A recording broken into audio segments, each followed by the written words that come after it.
मैं खड़गे जी से गुजारिश करूंगा कि वो आपको कुछ अपनी बातें रखेंगे, उसके बाद आपके कुछ सवाल हैं उनका जवाब भी देंगे।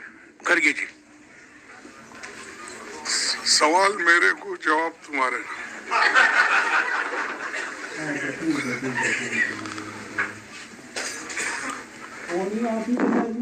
सभी को मेरा नमस्कार। और ये पहली बार आपसे इस साल में, नए साल में ये भेंट हो रही है, इसीलिए नए साल की मुबारकबाद भी मैं आपको देता हूँ।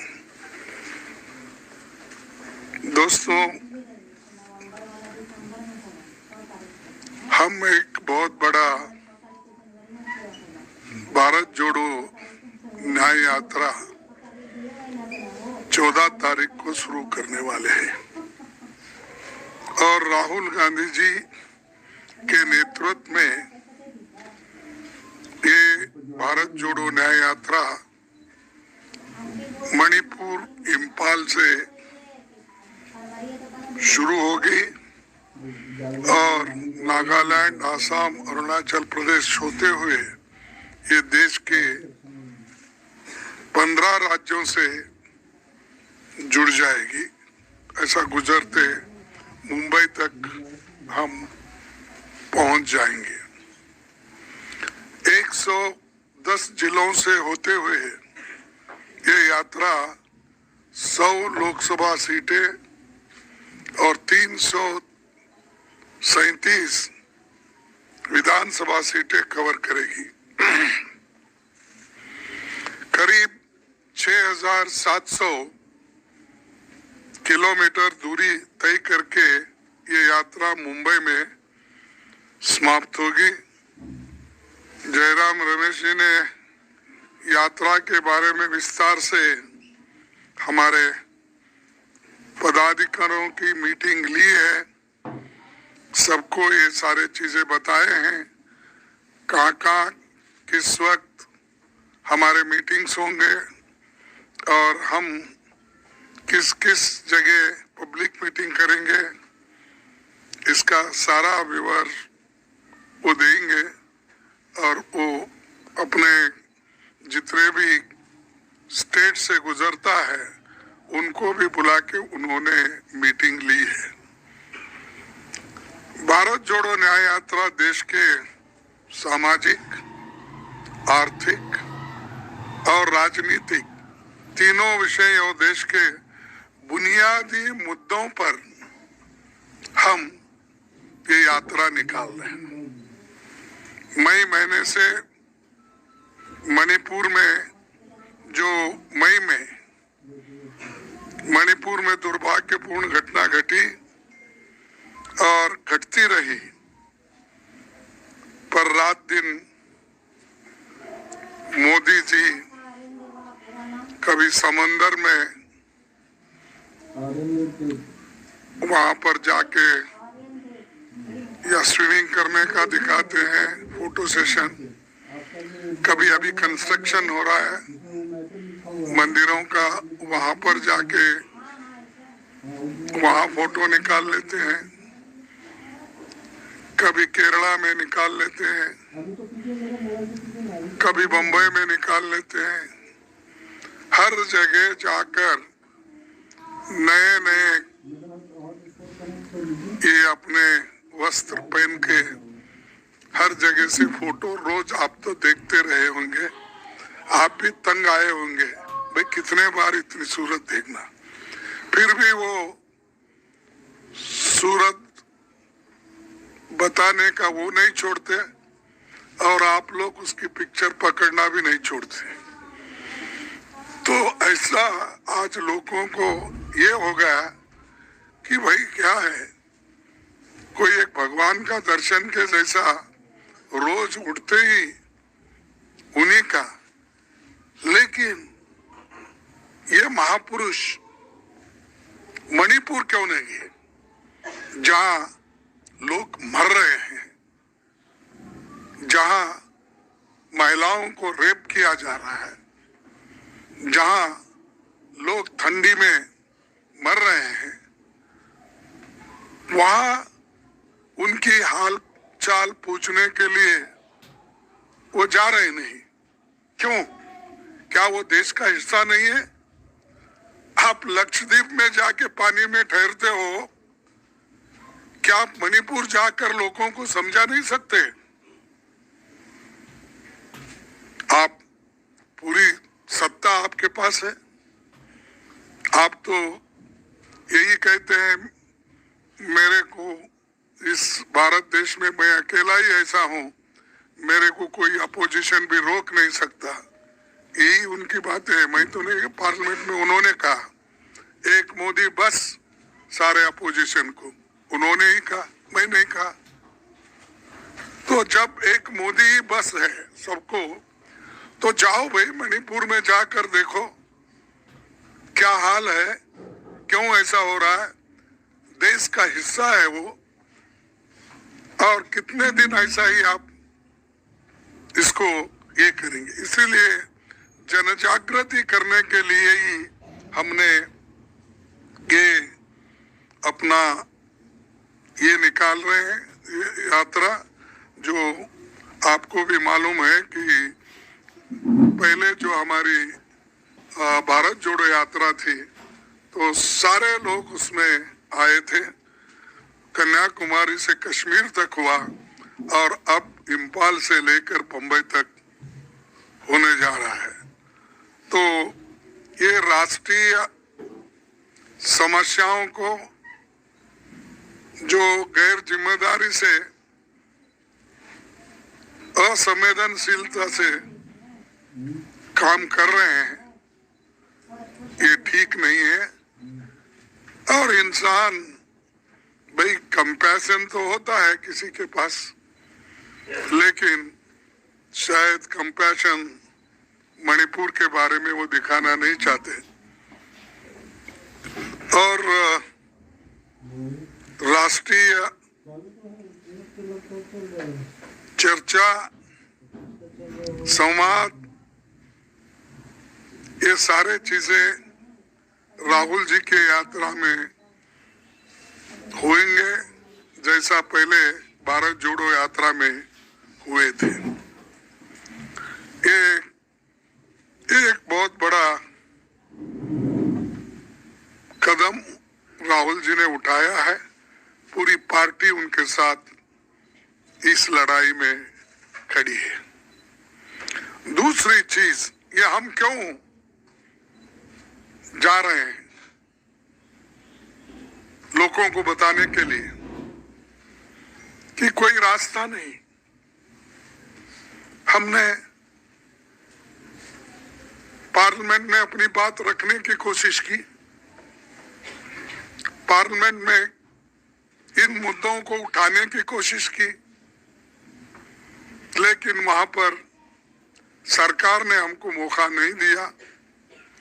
और मजे की बात यह है भाई, कोई आदमी साइलेंट बैठ रहा है उसको भी सस्पेंड, जो उठ के खड़ा है उसको भी सस्पेंड, जो कुर्सी पे बैठा है उसको भी सस्पेंड। यानी 146 लोगों को निलंबित किया गया। इस देश के इतिहास में ये पहली बार है कि इतने लोगों को सस्पेंड करना और इतने लोगों की बात नहीं सुनना, और 26 पार्टियां, 28 पार्टियां मिलके जो बात हम रखना चाहते थे उसको कोई मौका नहीं मिला। और इसके लिए तो प्रधानमंत्री भी उधर आए नहीं हमारे पास। कम से कम पार्लियामेंट में झांक के तो देखे उन्होंने, लेकिन मेरे राज्यसभा में झांके भी नहीं। हालांकि दोनों जोड़ के ही है, तो क्या नफरत है मालूम नहीं हमसे, लेकिन उन्होंने इसके बारे में सरकार कोई अपनी गहरी चिंता व्यक्त भी नहीं की, और जाने वाले जाने दो, सस्पेंड करो, उन्होंने कर दिया और सेशन खत्म हो गया। इसीलिए अब हम लोगों को ये बताने भी जा रहे हैं, और जो एनजीओस है, जर्नलिस्ट है, किसान है, छोटे मोटे व्यापारी है, दलित है, और पिछड़े हुए वर्ग के लोग हैं, और इंटेलेक्चुअल्स है, और जो ट्राइबल सेक्शन, ये सब लोग जुड़ जाते हैं रास्ते में और मिलते हैं। एक एक पॉइंट पे हमारी जो स्पीच होगी, जो बात होगी, वहां भी हम बताएंगे और लोगों की तकलीफ भी सुनेंगे, क्योंकि सिर्फ ये हमारी बात कहने के लिए नहीं, दूसरों की बात सुनने के लिए भी ये प्लेटफॉर्म यूज किया जाएगा। और ये जो है हमने शुरू किया है, एक बहुत अच्छी बात है, और आपका भी कोऑपरेशन जरूरी है। आपके बगैर तो आप हमारे लिए ऑक्सीजन है, क्योंकि आप ज्यादा अगर सपोर्ट नहीं करेंगे हम आहिस्ता आहिस्ता खत्म हो जाएंगे। इसीलिए मैं चाहता हूँ कि आपकी भी जो सपोर्ट है, ऑक्सीजन है, वो देते रहेंगे। डेमोक्रेसी को जिंदा रखने के लिए, संविधान को जिंदा रखने के लिए ये जरूरी है। और संविधान ठीक है तो आपका भी फ्रीडम ऑफ स्पीच, एक्सप्रेशन, ये सब टीवी चलेगा, लिखना पढ़ना चलेगा, नहीं तो आपको भी आहिस्ता आहिस्ता से मुंह बंद कर देंगे। फिर बाद में सिर्फ मुंह बंद करके सिर्फ लिखना पड़ेगा, वो भी फिर बाद में हाथ भी आपको बंद करवाएंगे, पेन भी। तो ये मेरे सबके लिए एक ये है, तो आप इस पर ध्यान लीजिए। और जो क्रिमिनल एक्ट उन्होंने पास किया 3, आज वकील भी परेशान है, दूसरों का तो छोड़िए, उधर वकील खुद परेशान है, कैसा प्रोनाउंस करे, क्या करे, एकदम इसको कैसा पटरी पे लाए, ये उनको भी समझ में नहीं आ रहा। लेकिन और एक, इसके पहले तो किसानों के बिल लाए, फिर वापस लिए, और लेबर्स का हाल पूछो मत। मैं अच्छा जानता हूँ कि लेबर के लिए तो इस सरकार में कोई जगह नहीं है। प्रोविडेंट फंड कोई पुराने लोगों के नाम से वो एनरोलमेंट कराते हैं, इतने एम्प्लॉयमेंट हमने दिया है। ESI की वही हालत है। और जो पहले कानून थे, रूल्स, रेगुलेशन, हर चीज बोनस, उसमें कोई उनको इंटरेस्ट नहीं है। जो आजादी के पहले बने हुए कानून लेबर के थे, वो भी निकाल लिए। कॉन्स्टिट्यूंट असेंबली से पहले जब डॉक्टर बाबा साहब अम्बेडकर तो वाइसराय इसमें एग्जीक्यूटिव मेंबर थे लेबर डिपार्टमेंट के, उन्होंने बनाए सो कानून भी अब इन्होंने निकाल दिया। आजादी के बाद जो आए थे वो भी निकाल दिया। तो आखिर में क्या हमारे एम्प्लॉयज को बॉन्डेड लेबर करना चाहते हैं? और इन लेबर, चाहे वो कोई भी हो, आप हो, कोई भी हो, इतना डरा के रखने के लिए और मालिक के कंट्रोल में रखने के लिए अगर ये चीज होती है, ये इससे बुरा और कुछ नहीं है। तो दोस्तों, ऐसे जो चीजें हैं, लेबर लॉज, किसान का मुद्दा, अब क्रिमिनल लॉज, ये सारी चीजें ला रहे हैं कि एक डिक्टेटर की निशानी है। मैं यही भाषा में बोल सकता हूँ, थोड़ा सोफिस्टिकेटेड हमारे जयराम बोलते हैं, क्योंकि मेरे उनको जरा डिफरेंस है। मैं सीधा सीधा बोलता हूँ, उन्होंने जरा मेट्रो में फिरने की आदत है, मेरे को एक्सप्रेस में, ये पैसेंजर में जाने की आदत है। और ये जो चीजें हमने आज आपके सामने रख रहे हैं, और यात्रा के माध्यम से, अभी मैं कहा, सामाजिक, आर्थिक और राजनीतिक जनता के मूल सवालों जैसे महंगाई, बेरोजगारी, किसानों के मुद्दे, मजदूरों की बुरी हालत, अमीर गरीब की बढ़ती खाई और जातिगत जनगणना आदि पर जन जागरण करने का भी ये मौका है और हम सबसे ये बात करेंगे। और दूसरी, यात्रा के दौरान राहुल जी समाज के विभिन्न वर्गों से, विभिन्न क्षेत्रों के लोगों को, संगठनों से वो बात करेंगे, उनकी बात समझेंगे और उसका सॉल्यूशन क्या होगा नेक्स्ट, इसके लिए हमको बहुत बड़ा फायदा होगा। और कांग्रेस कैडर इसे सफल बनाने के लिए पूरा जोर लगाएगा।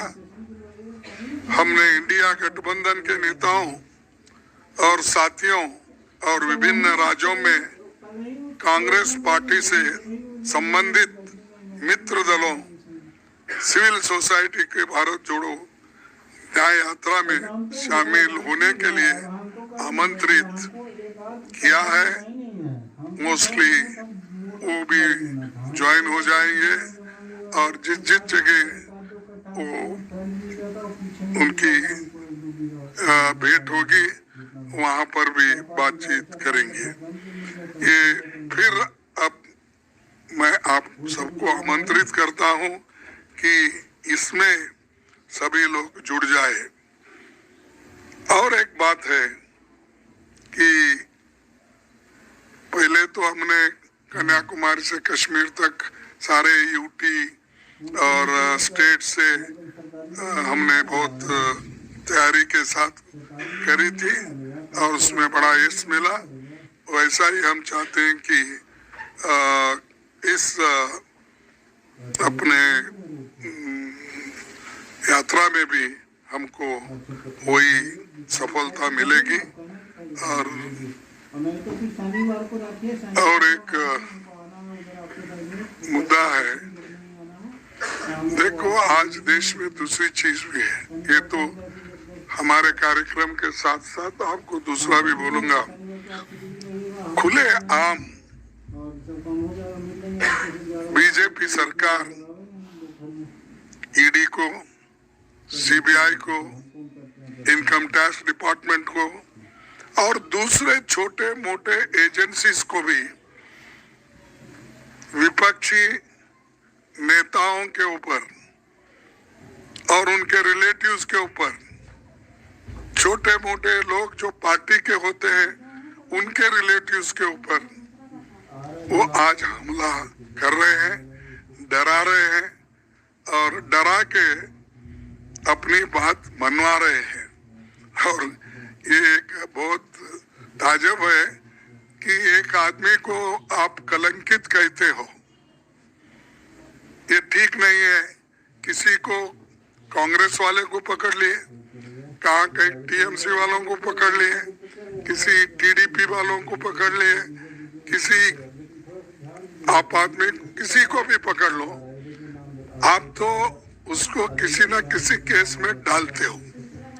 डालने के बाद अगर वो आदमी आपके पार्टी में ज्वाइन होता है वो क्लीन हो जाता है। इतनी बड़ी ड्राई क्लीन फैक्ट्री शाह साहब के पास है, हमारे पास कलंकित, उनके पास जाते ही व्हाइट, प्योर व्हाइट बन जाते हैं। ये कैसा होता है? ये न्याय की बात करते हैं आप। एक जो बात करते हैं कि हम बहुत क्या कहेंगे वो, हम बहुत स्वच्छ हैं, निष्कलंक है, ये बात करते हैं। अगर ये क्यों कर रहे हैं आप? कहा अगर आपको 2-4 एमएलए कम गिरे उनको उठा लेके जाते हो, केस डालते हो, फिर वो सरकार क्लीन हो जाती है। ऐसी अगर हुकूमत चली, ऐसा ही देश चला है तो क्या होगा कि जो जनता से चुन के आते हैं आप उनको खरीद फरोख्त करके डरा धमका के अगर शामिल कर लेते हैं तो क्या अच्छी बात है ये? तो इसलिए आप सबसे यही चीज मुझे बोलना था। और मोदी जी ने तो संविधान को कभी माना ही नहीं। शायद उनका वेट एंड सी लिस्ट होगा, क्योंकि आने वाले दिनों में उन्होंने नागपुर के आदेश से जो काम करते हैं वो उसी के ऊपर उनका ध्यान केंद्रित होता।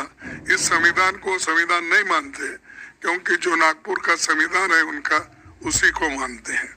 तो इसीलिए हम आज जस्टिस, लिबर्टी, इक्वालिटी, फ्रेटर्निटी की जो आज एक धज्जे उड़ाए जा रहे हैं और पूरी तरह से ये प्रभावित हुई है, ये हमारे संविधान के प्रियम्बल को हम बचाना है, दोबारा इसको मजबूत बनाना है। इसीलिए ये यात्रा भी जरूरी है। तो मैं इससे ज्यादा कुछ कहना नहीं चाहता। एक ही अपनी बात रखूंगा कि इस जो न्याय का मुद्दा है, भारत जोड़ो न्याय का मुद्दा है, या इस मुद्दे पे हम आगे बढ़ेंगे। हर व्यक्ति को इसमें हिस्सा लेना चाहिए, यही मेरा अपील है। इतना ही कह के मैं अपने 4 शब्दों को खत्म कर दूं।